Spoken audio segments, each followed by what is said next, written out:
जय श्री राम। महाभारत में लक्ष्य को लेकर के एक बहुत अच्छी कथा है। गुरु द्रोणाचार्य अपने शिष्यों की अर्थात कौरव और पांडवों की परीक्षा लेते हैं धनुर्विद्या की, कि हमने अभी तक इनको धनुर्विद्या की जो शिक्षा दी है उसमें कितने पारंगत हुए। वह सारे शिष्यों को बुलाते हैं और उनको बताते हैं कि सामने जो पेड़ है वहाँ पर हमने तोते का प्रतिरूप अर्थात खिलौना रखा हुआ है और उसकी आँख जो है उस पर आपको लक्ष्य भेदना है अर्थात तीर चलाना है। यह सामूहिक तौर पे सबसे बात कहते हैं। उसके पश्चात एक एक अपने शिष्य को बुलाते हैं और उनसे कहते हैं कि आप अपना धनुष बाण उठाओ और आपको लक्ष्य भेदना है। जैसे ही उनका शिष्य धनुष बाण लेकर के तैयार होता है लक्ष्य भेदने को, वैसे ही गुरु द्रोणाचार्य उनसे एक सवाल पूछते हैं और वह पूछते हैं कि शिष्य तुम्हें क्या दिखाई देता है। वह शिष्य अपने मति के अनुसार उत्तर देता है। किसी को पेड़ दिखाई देता है, किसी को पत्ते दिखाई देते हैं, किसी को टहनी दिखाई देती है, किसी को तोता दिखाई देता है। ऐसे हर शिष्य ने अपने अपने अनुसार जवाब दिया। जैसे उनका जवाब सुनते वैसे ही गुरु द्रोणाचार्य उनसे कहते कि शिष्य अब तुम धनुष बाण नीचे रख दो अर्थात तुम्हें लक्ष्य भेदने की कोई ज़रूरत नहीं। अंतिम बारी अर्जुन की आई। अर्जुन को भी दिया गया धनुष बाण और जब उन्होंने अपनी बाण धनुष के प्रत्यंचा पर चढ़ा लिया तो गुरु द्रोणाचार्य ने अपने शिष्य से पूछा कि हे अर्जुन तुम्हें क्या दिखाई दे रहा है। तो अर्जुन ने जवाब दिया कि हे गुरुदेव मुझे सिर्फ और सिर्फ तोते की आंख दिखाई दे रही है, अन्य मुझे कुछ नहीं दिखाई दे रहा। तो गुरु द्रोणाचार्य ने कहा कि शिष्य तुम बाण छोड़ो। और अर्जुन ने बाण छोड़ा और वह बाण तोते की आंख को लगा और बाण सहित तोता जो नीचे गिर गया।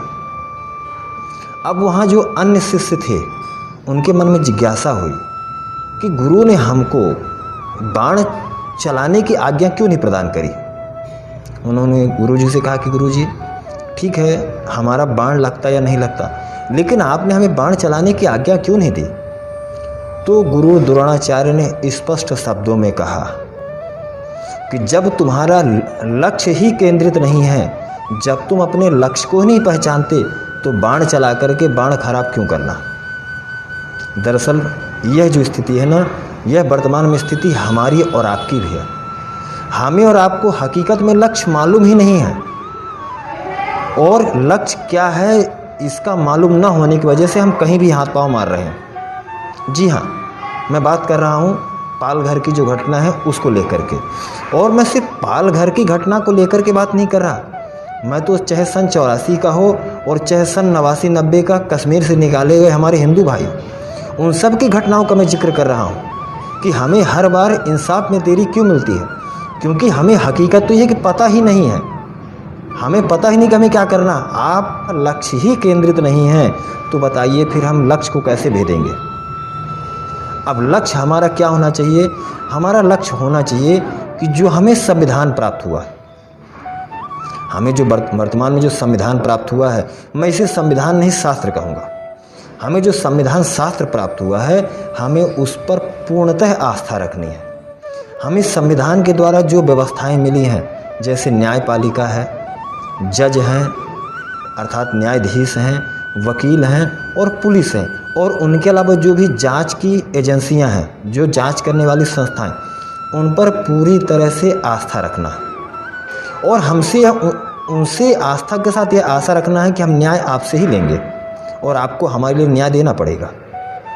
इसके पश्चात इन संस्थाओं के प्रति सिर्फ खोखली आस्था नहीं दिखाना है कि अगर हमारी तरफ न्याय हो गया तो वह आस्था बहुत अच्छी है, व्यवस्थाएं बहुत अच्छी हैं, लेकिन जब हमारे विपरीत कोई अगर न्याय हो गया तो हम उन पर सवाल खड़े कर दें। उन पर सवाल खड़े करने का अर्थ है स्वयं की आस्था पर सवाल खड़े करना।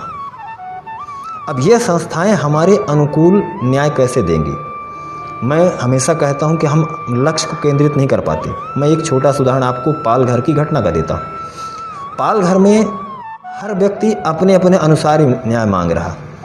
किसी को हत्यारों में शोएब दिखता है, किसी को हत्यारों में मार्क्सवादी दिखते हैं, कोई कांग्रेसी दिखते हैं। अरे हमें करना क्या है भाई। वो मुसलमान हो, हिंदू हो, सिख हो, ईसाई, हमसे क्या लेना देना। अपराधी का धर्म हम क्यों ढूंढें, क्यों अपराधी का हम धार्मिककरण करें। हमें तो सिर्फ अपराधी में अपराधी दिखना चाहिए।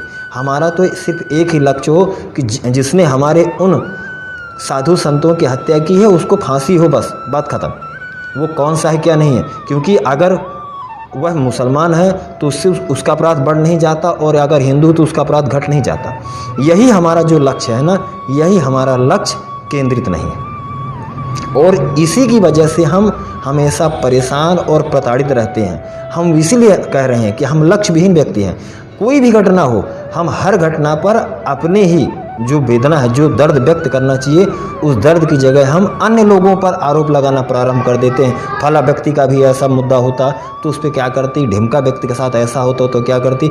मैं देखता हूँ ना सोशल मीडिया पे कई ऐसे ज्ञानी लोग हैं जो ज्ञान देते हैं, यही घटना अगर किसी मुसलमान के साथ होती तो क्या होता।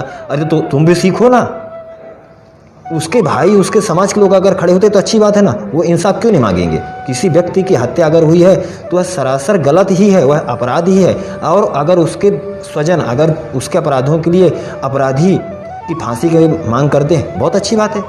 तुम भी बनाओ ना वो माहौल कि तुम्हारे साथ भी तुम्हारा जो समाज है, तुम्हारा एक वर्ग विशेष से खड़ा हो ना तुम्हारे साथ। अगर साधु संतों की हत्या हुई है तो खड़ा करो ना। तो मुसलमान, हिंदू, सिख, ईसाई से कोई लेना देना नहीं भैया।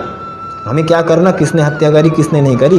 हमारा लक्ष्य है भैया, जिसने हत्या करी उसको सबसे ज़्यादा कठोरतम सज़ा प्राप्त हो। और एक बार किसी व्यक्ति को अगर कठोरतम सज़ा प्राप्त हो गई तो दोबारा व्यक्ति सोचेगा, और यह हर अपराधी तक संदेश जाएगा कि यह समाज भी अब सशक्त है, यह भी केंद्रित हो चुका है, इसको भी अपने लक्ष्य की प्राप्ति हो चुकी है।